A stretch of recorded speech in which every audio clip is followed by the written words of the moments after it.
Hi, we are the backend team of 6sense, and in this video, we walk you through our methodology, key model features, and future plans, all behind our core function of nowcasting US GDP.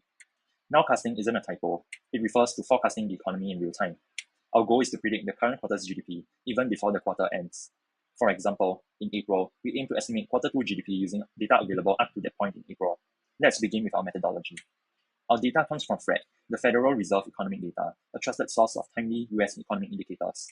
We selected 11 indicators representing GDP components: investment, consumption, government spending, net exports, and we also include the SAM rule indicator to detect recessions. Because many indicators are released with a lag, we don't always have data for all months in the current quarter. To fill these gaps, we built ARIMA models for each indicator to forecast missing months. For instance, on April 1st, we may only have data available up to February. We use ARIMA models to forecast March through June values, giving us a complete set of estimates through the quarter's end. These forecasted values serve as proxies for the missing data.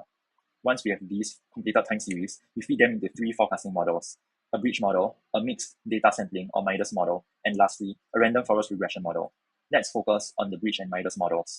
The bridge model aggregates monthly data into quarterly figures and regresses GDP on these indicators and past GDP values. It's a straightforward but powerful linear regression model that's often used in nowcasting. The MIDAS model takes a different approach. Instead of aggregating, it incorporates the high-frequency monthly indicators directly into regression, allowing the model to capture more short-term dynamics.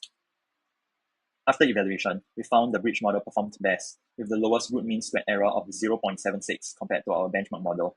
Now, let's talk about 2 key features of our system. First, we address a common weakness in nowcasting models: recessions. Because recessions are rare, models often overestimate GDP during downturns. To improve sensitivity, we include SAM's indicator in our models. For example, in 2024 Q4, the bridge model's coefficient for SAM's indicator was minus 1.56. This means if SAM's indicator signals a recession across the entire quarter, the model adjusts GDP downward by 1.56%. In other words, we are teaching the model to be recession aware. Secondly, our nowcasting engine is time consistent. Users can select any month and year on the website, and our backend will only use data available as of that day. This simulates what analysts at the time would have seen, eliminating any hindsight bias and making our estimates more realistic and historically grounded. As for our future plans, right now, we rely on monthly data, which means there's a 1-month lag in updates. Going forward, we plan to integrate higher frequency proxies, like weekly or even daily indicators, to provide even timelier insights. We also plan to periodically recalibrate our models to handle structural shifts in the economy.